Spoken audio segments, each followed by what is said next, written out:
So, you want to play Wardens of Wildwood. Hello and welcome back to Podfinder. My name is Philip, and I'm here to talk about Pathfinder 2nd Edition. Today's video is another video player's guide, this time focusing on one of Paizo's most recent adventure paths, Wardens of Wildwood. I chose to cover this campaign for my wife, who is in the process of building her character for this AP as I write this script. Hope this video helps, honey. For those unfamiliar with my player's guides, this video will provide a brief overview of the structure and themes of the campaign, while remaining light on spoilers. I'll provide a rundown of the setting and the lore leading up to the campaign, then dig into some mechanical options players can select to have a thematic connection to the story, including ancestries, classes, and religious options. With that out of the way, let's start with the campaign overview. Wardens of Wildwood is a 3-part adventure path, which takes player characters from 5th through 13th level. It is the 16th adventure path which Paizo has produced for 2nd edition, covering books 201 through 203 in the Adventure Path product line. It is also the first AP to be fully published under Paizo's Orc license. Even if you watch this video, I recommend that you read the player's guide for Wardens of Wildwood if you intend to play the campaign. It's available online for free, so check it out in the description below. Additionally, this campaign benefits from players and GMs having access to both Howl of the Wild and Rage of Elements, so I suggest picking those books up if you don't already have them. Wardens of Wildwood is a campaign which combines the themes of nature and politics to tell an interesting and compelling story, with sympathetic characters on all sides of the central conflict. Broadly speaking, the campaign focuses on the internal political tensions of the denizens of the Verduran Forest, a woodland in southern Avestan which is surrounded by Taldor in the east and Andoran in the west. Some forest dwellers want to revolt against their neighbors in retribution for increased lumber harvesting on the forest's borders. Other factions want peace and seek a non-violent solution. The campaign explores the divisions between these two factions and what happens as common ground between them begins to erode. The PCs are expected to navigate a complex and inhospitable landscape, both socially and physically, and the conflict at the heart of the story is surprisingly rich and multi-layered. To get a bit more specific, the PCs of this campaign have been invited to the Greenwood Gala, an annual gathering held by the Wildwood Druids of the Verduran Forest, in concert with their yearly Moot of Ages. The PCs might be Druids themselves, or are allies of the natural world, and have been invited to serve as guards at the gala. The early chapters of the campaign showcase the Moot of Ages and some of the major players among the Wildwood Lodge. PCs are expected to take part in various challenges and activities throughout this part of the story, all the while building up their influence and relationships with the leaders of the Druids. As the internal political tensions of the Wildwood Lodge come to a head, however, the normal proceedings of the Moot start to break down, and the PCs find themselves swept up into a far more dangerous conflict. While the campaign as a whole is a nice mix of roleplay and combat, that mix isn't always balanced. The first book leans harder into the social and roleplay aspects of the game, and combat only starts to take center stage in books 2 and 3. That's not a bad thing by any means, but players should be aware that the early stages of the adventure put a much greater emphasis on politics and problem solving, with violence serving as only one of many tools the PCs can use. On top of that, this AP is the nature campaign in 2E. While other campaigns might incorporate nature as a story element or theme, Wardens of Wildwood puts it front and center as the core focus of the story. If you and your game group don't want to focus on nature for 3 straight books, this is definitely not the AP for you. All that being said, I really like what Paizo has done with this campaign. The story takes a fascinating turn that I won't go into, and I appreciate that many of the sides invested in this conflict feel entirely justified in their beliefs and practices. I also love that the re-emergence of the Plane of Wood plays an important role in the story, as I've been waiting for the events detailed in Rage of Elements to be brought up as plot points in a published AP. My gaming group has decided that this will probably be the next campaign that we play, and I'm very excited to see where this takes us. The story of the Wardens of Wildwood adventure path centers on the Verduran Forest, a vast woodland in southern Avestan. The forest covers an area of about 80,000 square miles, making it only a bit smaller than my home state of Minnesota, or about the size of Austria or Panama. The Verduran is the largest forest in Avestan by far, and is about half the size of the whole Mwangi jungle in Garund. Located between the Inner Sea and the Five Kings Mountains, the Verduran plays host to a variety of ecosystems, from hot and humid deciduous forests to cool coniferous woodlands. The Selen River cuts through the woods, where it is joined by its largest tributary, the Verduran Fork, before continuing south to the Inner Sea. Geopolitically, the Verduran Forest is situated between three major power players in the region: Taldor, Andoran, and Galt. Technically speaking, the forest is actually divided between these three nations. Taldor officially owns nearly all of the Verduran Forest east of the Selen River, while Andoran owns everything to the west. Galt also has claims to a small portion of the river in the north, though the Galtan government has never pressed these claims in a meaningful way. While the forest is technically divided between three separate nations, it is, for all practical purposes, treated as a unified independent territory, under the governance of the Wildwood Lodge of Druids. The Wildwood Lodge is an order of druids who've established themselves as the preeminent governing body in the Verduran Forest. Based on the Isle of Arenway at the forest's center, the Wildwood Lodge manages the interactions between the denizens of the forest and the citizens of their neighboring nations. These druids established the Treaty of the Wildwood centuries ago to formalize the peace between the Verduran Forest and the surrounding kingdoms. This treaty also established the lumber harvesting agreements to which Taldor is bound if it wants to harvest lumber without violent resistance from the forest dwellers. The treaty has been a long-standing compromise, but, like all good compromises, it has left all involved parties more than a little dissatisfied, but I'll get into that a bit later. In addition to the druids of the Wildwood Lodge, the Verduran Forest plays host to a wide variety of flora, fauna, and sentient residents. The forest has a strong connection to the First World, and so many Fae have taken up residence. This includes dryads, sprites, and about every other type of Fae players and GMs could imagine. The presence of Fae magic has also led to the emergence of many awakened animals in the forest. Gnomes have also been attracted to the region in large numbers and have set up several communities within the forest's borders. Of particular note are the arboreals, sentient creatures of living wood who survive on nutrients absorbed from the ground and raw primal magic siphoned out of the environment. Most arboreals see themselves as more closely related to trees than to other sentient living creatures. As such, they treat the harvesting of trees as a serious crime. While the whole of the Verduran Forest is the setting for most of this campaign, a few locations are worth discussing in a bit more detail. Of the major settlements within the Verduran, Wispil is the smallest. Populated almost entirely by gnomes, Wispil is built at a small scale. Historically, the primary industry in Wispil has been lumber, and the gnomes have managed to sustainably harvest wood at an impressive rate, though the methods by which they've done this are unknown to outsiders.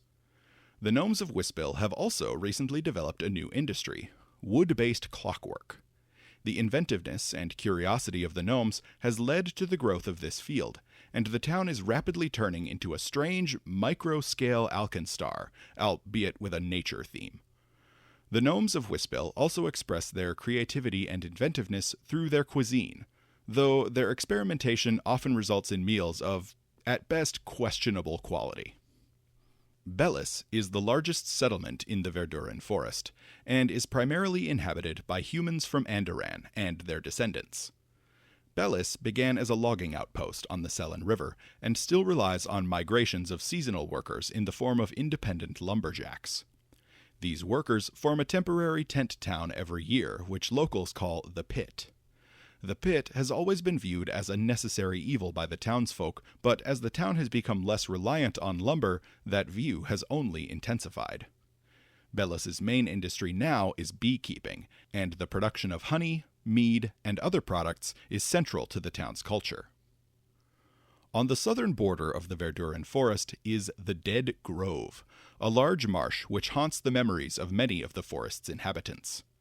The native cypress trees in this area were harvested decades ago, leaving only the rotting dead trunks of those trees deemed unfit for harvest. These trees, in a freak phenomenon which has not yet been explained, rose again, growing into bizarre undead vegetation which quickly exploded in the ecosystem. The grove today is a barren wasteland of undeath, occupied only by mysterious undead vegetation and the still active corpses of the few animals which have wandered in over the years and simply never left. Finally, the Isle of Aranway is located at the convergence of the Sellen River and the Verduran Fork. It serves as the home of the Druids of the Wildwood Lodge. The island is typically forbidden to outsiders, though it is opened up to invited guests during the annual Moot of Ages. To the outside world, little is visible on the island outside of the occasional circle of standing stones near the shoreline. These are typically ritual sites related to the Green Faith and can sometimes be seen to glow at night, as the Druids carry out their sacred rites and rituals. Let me begin my discussion on background lore by saying that the Verduran forest is ancient, and I mean ancient even by the standards of Galarian. The Verduran forest contains artifacts and organisms which clearly originate on the elemental plane of wood, which receded from contact with the multiverse before even the Age of Serpents. This evidence takes many forms, from trees of incredible size which are apparently immortal, to standing stones, marked with a language which was only recently confirmed to be Muan, the language of the wood elementals, to even petrified and fossilized trees and root systems growing along ancient and powerful ley lines. Much of these artifacts and organisms were not fully understood to be extraplanar in origin until very recently, when the plane of wood re-emerged into existence. While the local druids and other inhabitants always knew the Verduran was ancient, they have recently developed a deeper understanding of just how deep the roots of their home truly go. Life in the Verduran was more or less peaceful, at least on a large scale, for untold generations, though life in the surrounding lands was less so. In the year -1281 AR, a warlord named General Taldus conquered and united a series of city-states on the eastern shores of the Inner Sea. This laid the groundwork for what would become the Empire of Taldor. Taldor would grow steadily until the Age of Enthronement, when the ascension of Eredin and the rise of Absalom would inspire them to kick their imperial ambitions into overdrive. In the year 5 AR, the Taldans began a series of settler colonial projects in their neighboring lands, and several of these efforts put settlements well within the traditional boundaries of the Verduran. At this point in history, the forest was substantially larger than it is now, though the precise extent of its reach is still unknown to all but the most ancient of the forest's denizens. Of course, the inhabitants of the forest didn't take this incursion lying down. The Fae, arboreals, and native fauna all mounted a resistance, but their efforts could be described as piecemeal and uncoordinated at best. Many of the forest's leaders, the elders of the local druidic orders, favored a wait-and-see approach, convinced that the Taldans would die out over time, and their settlements would be abandoned. This opinion proved optimistic. 11 years passed, and the expansion of the Taldan colonies only continued. In 16 AR, however, a talented lone druid named Gorus, finally pushed beyond his limits, took action. He took a group of warriors under his command and formed the first organized resistance force in the Verduran, then initiated a bloody guerrilla war against the settlers. His raids saw tremendous success in their early years, and Gorus and his followers soon became known as the Goroth Lodge.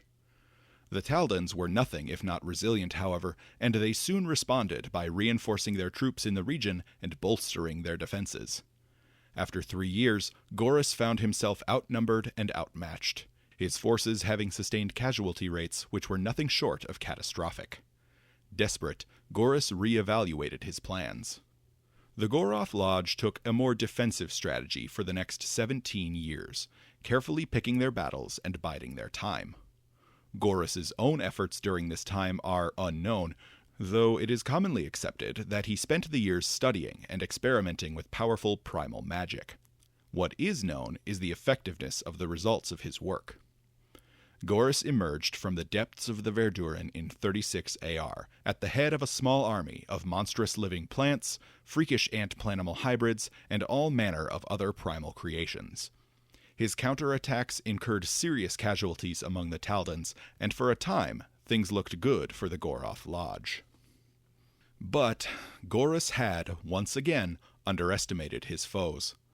Like the Romans who inspired them, the Taldans were always ready to throw more men into the meat grinder. And if Gorys' counterattack was their Battle of Cannae, then Taldor was about to unleash their own Scipio Africanus in response. In 37 AR, only 1 year after Gorys' resurgence, Taldor launched its legendary First Army of Exploration. This military force, under the command of the great General Porthmos, confronted Gorys and his followers head-on and annihilated them in the field. So great was the Taldan offensive that Gorys himself was forced to flee Avestan entirely.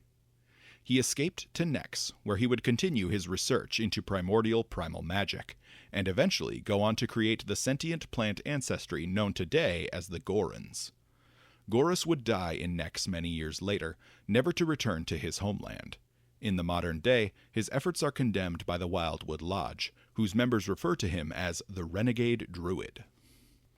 General Porthmos would go on to lead the First Army of Exploration up the Selen River all the way to Seven Arches, which they recognized as an abandoned elvish sanctuary. This would prove to be the first in a series of armies, however, and the second, third, and fourth armies of exploration would follow. Each army would bring with it a surge of Taldan colonization efforts throughout southern Avestan, and each of these efforts slowly ate away at the borders of the Verduran forest for the next 3,500 years. The inhabitants of the forest fought back this whole time, leading to an endless cycle of killing and retribution which slowly bled the forest and its denizens dry. Finally, the Druids of the Wildwood Lodge had had enough. In 3841 AR, they offered peace terms to the Taldans in the form of the Treaty of the Wildwood. This treaty laid out strict but fair limits on the amount of lumber which the Taldans could harvest from the Verduran forest, and delineated specific regions of the forest which would fall under the governance of the Wildwood Lodge. Taldor, seeing that peace and protected logging operations would be the more profitable arrangement in the long term, agreed to the terms, and the Treaty of the Wildwood was signed that year, to be renewed every year by the Druids at the annual Moot of Ages. And such has been the status quo for the last 883 years. That's not to say, however, that the political situation in the Verduran forest has been smooth for all that time, however. For one thing, Andoran has risen to power on the western border of the forest, and the government of that state has never signed the Treaty of the Wildwood.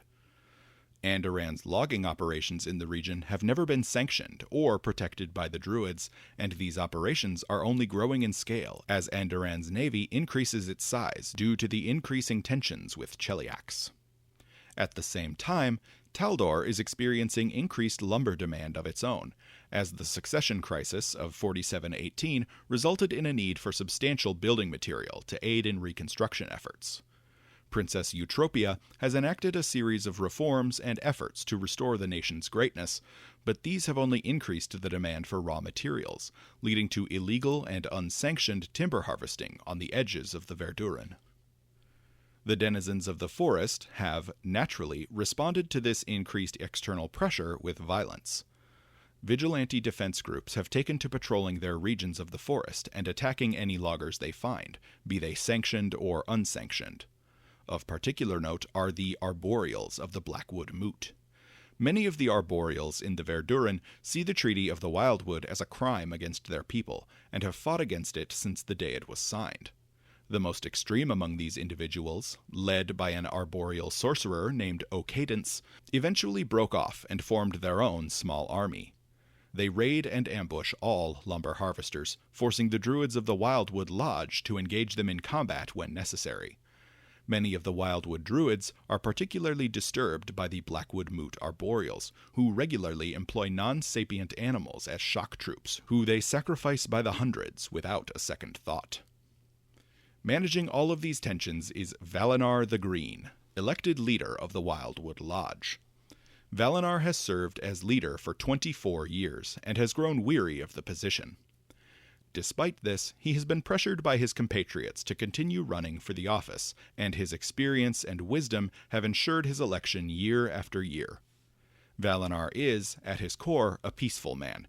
He seeks to resolve conflict through patience, negotiation, and understanding, and has little to no taste for violence.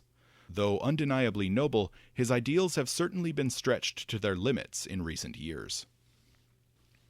All right, time to discuss some player-facing information to help you build your characters. Up first is Ancestries. As usual for most Paizo APs, players have a wide variety of ancestries to choose from when building their characters. First and foremost, the Verduran plays host to a number of Fey-connected ancestries. The most numerous of these are by far the gnomes, who maintain several communities in the forest. Less numerous, but still present in the forest, are sprites, who can be found with regularity among the trees and communities in the region. Awakened animals and leshies are also great choices for this campaign, as the presence of Fey magic and the raw power of the First World has provided the necessary power to create such individuals in relatively large numbers. A number of other ancestries have established footholds in the Verduran forest as well, though they are not as prevalent as the other ancestries I already mentioned. Several clans of centaurs from the Whistling Plains of Taldor have settled in the forest, though their disciplined lifestyles can sometimes conflict with their capricious Fey neighbors. Similarly, kobolds have settled in the forest after migrating from Andoran, taking up positions in support of either the Wildwood Lodge or one of several powerful Fey. A few goblin tribes have also carved out a life for themselves among the trees, reveling in the tricks and mischief of the Fey, and putting their arsonist tendencies to work in performing controlled burns to keep the forest healthy. On an even smaller scale, Gorons from the Impossible Lands and Konrasu from the Mwangi Expanse are present in the region. Gorons feel a certain affiliation for the Verduran Forest and the Wildwood Lodge, as the creator of their race, the druid Gorus, was once a druidic leader in the Verduran before he departed for the Impossible Lands. Konrasu, meanwhile, occasionally find their way north from Gerund, and discover that the Verduran is a perfect habitat for them. They are still rare in the region, however, and are viewed by the natives as a fascinating curiosity. While I'm here, I should also mention that Wardens of Wildwood introduces several new ancestry feats for the plant-based ancestries in the game, including leshies, gorons, and konrasu. And that's not to say that ancestries outside of those I've mentioned here can't be a good choice. The Druids of the Wildwood Lodge have deliberately invited members of all ancestries in the lands around the forest to participate in the Moot of Ages and the associated Greenwood Gala. Humans are common in Taldor and Andoran, and dwarves are the prominent ancestry in the nearby Five Kings Mountains. The Elves of Kyonin are on especially good terms with the Wildwood Lodge and regularly send representatives to the forest. If you are interested in a versatile heritage for your character, the best choices are the Ardande or the Beastkin. Ardande can be found with a degree of regularity in the region, as the forest's connection to the recently re-emerged Plain of Wood is incredibly strong. At the same time, Beastkin, who are commonly shunned in the lands around the Verduran forest, often find the woods to be a welcoming place where they can find a relatively peaceful life. Additionally, the Fey-influenced line of feats might be a great way to represent a character's connection to the magic of the First World. While these feats are tagged as rare and come from the Impossible Lands book, I think this campaign is one place where they could reasonably fit well thematically. Wardens of Wildwood is, first and foremost, a nature campaign, focusing on the natural world and the challenges it presents, both in environmental hazards and sentient combatants. While there are absolutely opportunities for social skills and non-nature themed skills and abilities to shine, all characters in the party should have some mechanical connection to the natural world, and some way to deal with the threats it presents. To that end, several classes, archetypes, and skills stand out as great choices in this campaign. The main class which stands out among the traditional frontliners is the Ranger, and precision, flurry, and to a lesser extent outwit rangers could all excel in this campaign. Those who invest in forested terrain will reap substantial benefits, and the monster hunter and animal companion feat lines are incredibly on brand for this story. Outside of the ranger, the untamed druid and the animal or elemental instinct barbarians can also serve the role of frontliner quite well, while remaining on brand for this AP. There's even a new decay barbarian instinct in this book. Champions of nature-themed deities or faiths could be a great choice as well, though the traditional metal armor of a champion might be antithetical to many of the themes of the story. The plant or beast eidolon summoners could also man the front lines effectively as well, and bring some charisma to the party. While not immediately connected to nature, the swashbuckler archetype might be a fun option for characters with a connection to the Fae, allowing them to lean into the Fae trickster theme, which has a strong connection to the story. Archetypes which could help marshals connect to the themes of this campaign include the Beastmaster, the Archer, the Eldritch Archer, or even the Accidental Sharpshooter, if your character again wants to lean into the Capricious Fae idea. Finally, the Claw Dancer, Winged Warrior, and Wild Mimic archetypes, as presented in Howl of the Wild, are all great options for this campaign, and bring some serious primal and animalistic flavor to the non-magical martial classes. While no one skill monkey class stands out as the perfect choice for Wardens of Wildwood, several builds certainly have a chance to shine. The recently released Zoophonia Muse Bard certainly fits the themes of the story, and their social skills could be of significant benefit to a party. Rogues might also be a great choice, especially for characters who want to play on the idea of a trickster fae as part of their character concept. Additionally, while the Thaumaturge doesn't have the strongest thematic connection to the story, their mastery of diverse lore skills and their affinity for the face skills could make them very useful. The most important skills in this campaign, by far, are survival and nature, though stealth has more than a few moments to shine as well. Outside of these skills, the face skills, and especially diplomacy, can be very important for the diplomatic aspects of the campaign. To help navigate and traverse the Verduran forest, both athletics and acrobatics can come in handy. And, like always, I suggest at least one party member specialize in the medicine skill. The Scout, Horizon Walker, and Snarecrafter archetypes are all on brand for this AP, and the Medic and Herbalist will go a long way in helping a party to survive the various dangers the campaign presents. I also want to call out the new Verduran Shadow archetype from Book 1 of this AP, which allows characters to lean very hard into the stealthy forest hunter character concept. In terms of spellcasters, the Druid is the obvious standout choice in this campaign, and Druids of the Animal or Leaf orders, as well as the new Cultivation and Spore orders from this AP, are probably the strongest thematic picks. The Kineticist, and especially the Wood Kineticist, is a great choice as well, and will have many opportunities to shine.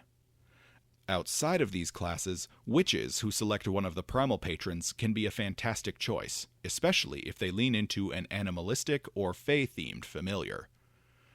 Sorcerers of the fae or nymph bloodlines can connect to the fae elements of the story and provide some powerful spellcasting and social support.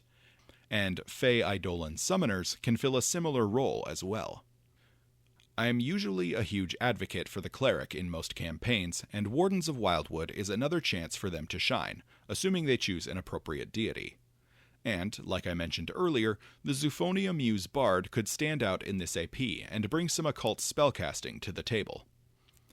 The Familiar Master archetype could help any spellcaster pick up an animal or fae familiar, and thus connect to the themes of the story, while the Geomancer or Elementalist archetypes could help provide some nature-connected flavor and mechanics to even non-primal spellcasters.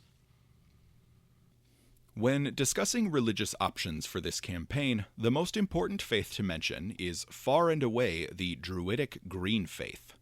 The Green Faith is practiced by nearly all the Druids of the Wildwood Lodge, and is practiced at least in part by many of the denizens of the forest. This faith, which is also called the Old Faith, the Weird, or the Great Eld, is non-deific, and followers instead commune with nature and respect the natural forces of the world. Meditation is a key pillar of the faith, and practitioners work hard to develop a sense of the natural workings and the flow of primal energy in the world around them. I plan to cover the Green Faith in my lore video series eventually, but if you want more information for now, there is an extensive article on the subject in Demon's Heresy, Book 3 of Wrath of the Righteous. In addition to the Green Faith, deities of nature who are compatible with a druidic or naturalistic lifestyle are all excellent choices for this campaign. Gozra is an excellent example of such a deity, as the wind and the waves demands that her followers live in harmony with the natural world and respect its power, and he punishes those who disobey this edict. Erastil is a similarly good choice, as he also encourages a balanced lifestyle focused on community.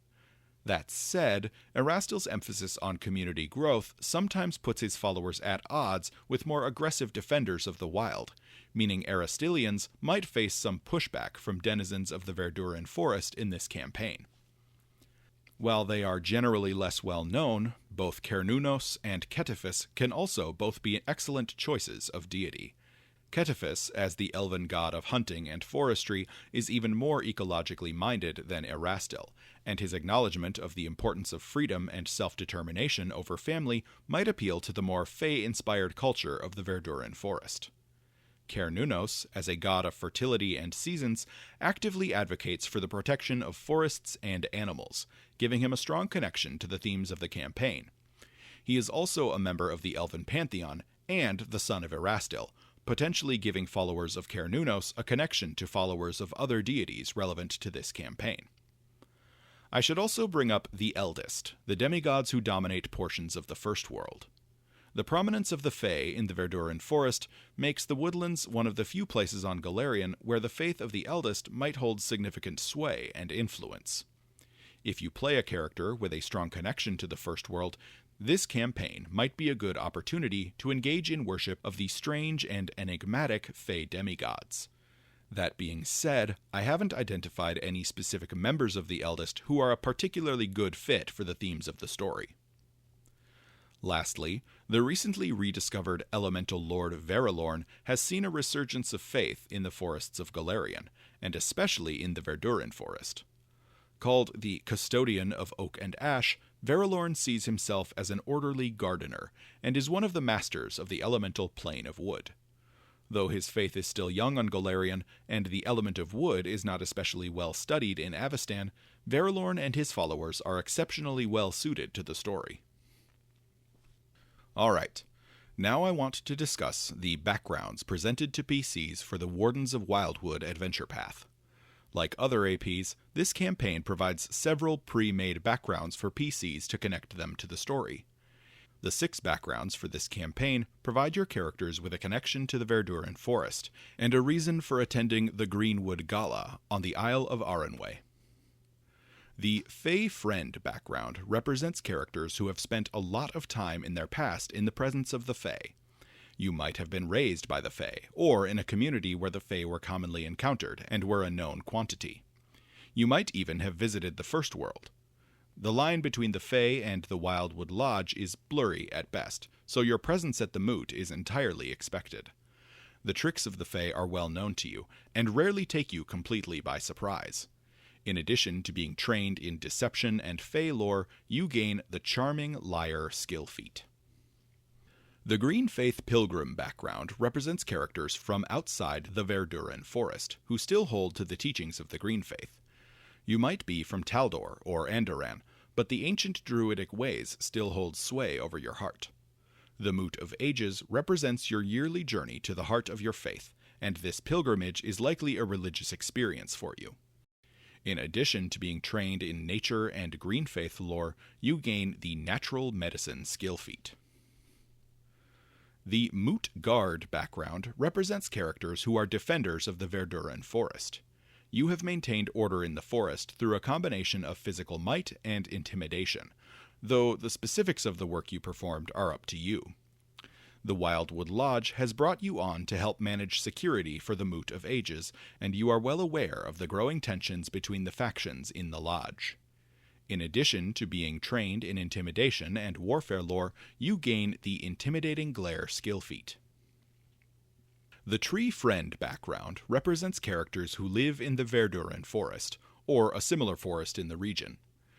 You are accepted among leshies and other plant-like creatures as a friend and ally, and you have developed an ear for their language. You've been invited to the Moot of Ages because the Druids recognize your connection to the natural world. In addition to being trained in diplomacy and forest lore, you gain the No Cause for Alarm skill feat. You can also choose Arboreal as one of your starting languages. The Verduran Cityfolk background represents characters who live in one of the relatively few towns of note in the Verduran Forest. Bellis or Wispill are the most notable of such settlements, but you might be from another as well. You are likely connected to one of the major industries in the region, like timber harvesting or transportation. As a resident of these towns, you have exposure to Fae-inspired games and pastimes. In addition to being trained in society and games lore, you gain your choice of the multilingual or streetwise skill feats. Finally, the Wood Warden background represents characters who see the wild as a place to be revered and respected, but also to be feared and carefully tended. You see the forest as something which must be addressed practically. It is lush and beautiful and bounteous, but also dangerous. You've learned to deal with the dangers of the woods, from flora to fauna to fae, with a careful, reverent, and deliberate hand. In addition to being trained in survival and scouting lore, you gain the Survey Wildlife skill feat. Well, if you still want to play the Wardens of Wildwood adventure path, that should be enough information to get you started. I strongly encourage you to read the player's guide which Paizo has put together. Again, it's totally free, and I've linked it below. My own game group is incredibly excited to play this campaign, and we've got a wacky group of PCs ready to go. As GM, I look forward to their upcoming shenanigans. Next week, I'll be jumping back into covering the famous NPCs of Golarion, with a deep dive into the history of the most powerful witch in the Great Beyond, Baba Yaga, the mother of witches and the founder of Irisen.